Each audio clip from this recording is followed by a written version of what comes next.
2021 সালে প্রথম সিজন মুক্তির পর বিশ্বজুড়ে ব্যাপক ঝড় তুলেছিল স্কুইড গেম। এমনকি নেটফ্লিক্সের সর্বকালের সেরা টিভি শো হিসেবে জায়গা করে নেয় এই সিরিজ। জীবনযুদ্ধে পরাজিত, সমস্যাগ্রস্ত ও হতাশ কিছু মানুষের গল্প নিয়ে এই থ্রিলার সিরিজ নির্মাণ করেন কোরিয়ান নির্মাতা হোয়াং ডং হিউক।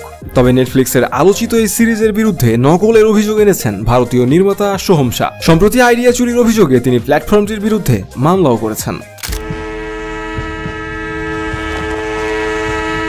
2009 সালে মুক্তি পেয়েছিল ইমরান খান, সঞ্জয় দত্ত, রবি কিষান অভিনীত সিনেমা লাক। অন্যদিকে 2021 সালে নেটফ্লিক্সে মুক্তির পর ঝড় তুলে কোরীয় series squid game. Soham Shah দাবি করেছেন তিনি 2006 সালে বা এর কাছাকাছি সময়ে তার গল্পটি লিখেছিলেন এবং 2009 সালের জুলাই মাসে লাক সিনেমাটি ভারত, যুক্তরাজ্য, যুক্তরাষ্ট্র ও সংযুক্ত আরব আমিরাতের সিনেমা হলে মুক্তি পেয়েছিল। অন্যদিকে হোয়াং ডং হিউক 2009 সালে স্কুইড গেমের গল্প লিখেছিলেন, আর এই গল্পের সিরিজ আসে এক যুগ পর 2021 সালে। যে কারণে সোহমের আশঙ্কা 2009 সালে মুক্তির পর লাক্স সিনেমা দেখেই তিনি হয়তো স্কুইড গেম লিখেছিলেন। এরপর নেটফ্লিক্সের বিরুদ্ধে মামলা করেন সোহম। তবে এক বিবৃতিতে নকলের অভিযোগটি উড়িয়ে দিয়েছে নেটফ্লিক্স। ভারতীয় এক গণমাধ্যমে নেটফ্লিক্সের পক্ষ থেকে জানানো হয় এই দাবির কোনো ভিত্তি নেই। স্কুইড গেম হোয়াং ডং হিউক দ্বারা নির্মিত এবং তিনি এটি লিখেছেন। চলতি বছরে জনপ্রিয় এই সিরিজের দ্বিতীয় সিজন মুক্তি পাওয়ার কথা।